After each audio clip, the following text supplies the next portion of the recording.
Hey guys, well it's been a long time coming, but today we're finally going to play some of the Zelda Game Watch. This thing right here.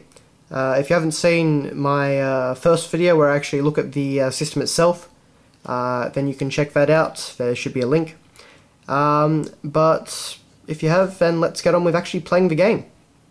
So first off, to start the game, understandably you press the game button there, but you'll notice that it actually has a little clock that goes through down there.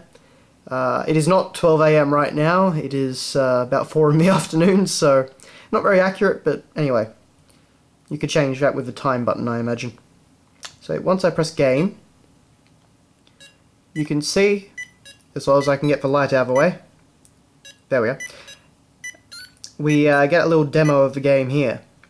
And so this is what it looks like. In terms of individual detail, this game was probably the best that Zelda had ever looked at this point, because this is just after Zelda 2 on the NES.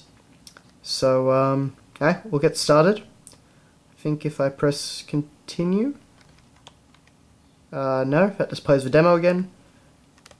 Okay, now I'm playing. So, I can attack, I can defend, just because I'm always holding my shield, and I've got to avoid this guy down the bottom. I've got to kill the mob one up the top.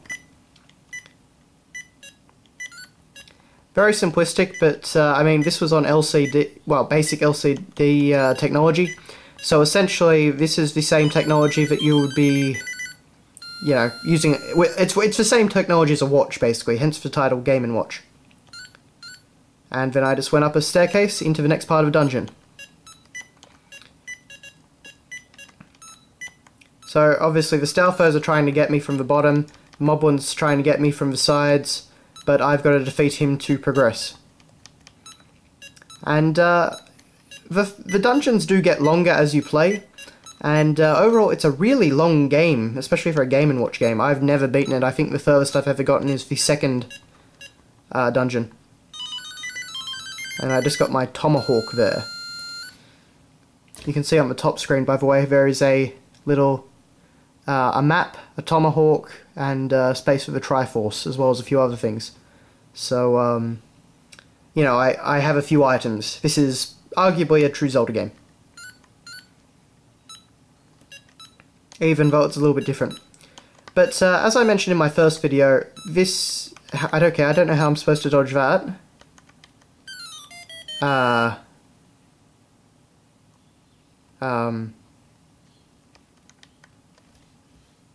Continue? Okay. How am I supposed to dodge that? Oh, I see. So, okay. If you hold attack, your shield goes behind you, and your sword goes out the other way. Okay. I'm starting to get the hang of this. I played this a lot as a kid, but I haven't played it in a long time. Now, one thing you can notice, as I was saying before, these graphics are in some ways the best that the series had seen at this point, because even though they weren't in colour, they were very accurate transcriptions of artwork. So Link looks very much like his Zelda 1 artwork. Sorry about this, I'm trying to get it right. Okay. As you can see, it probably looks pretty simple, but when you're actually playing it, it's a lot to actually take in. And it's very difficult, especially, as I say, it gets harder and harder and harder as time goes on.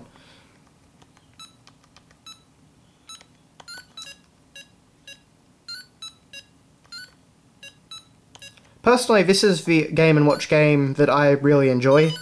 I'm not that big a fan of of some of the other ones. They're just a bit too simple for my taste, but this feels like they really got the Zelda feel and experience down rather well on the technology. Unfortunately, because of the technology, filming this is a major, major pain. And I couldn't really escape from that. And I tried a really powerful light, because I thought that might work, but then you couldn't see the screen.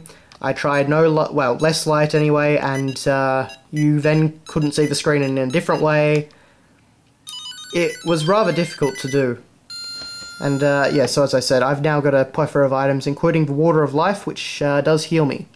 And now you can see on the map, if I go, it tells you what, is above. So if I go up, I will encounter the dragon.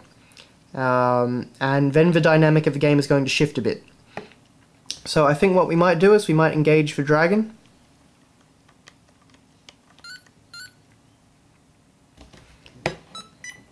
And you can see we're now up here. And I've got... oh.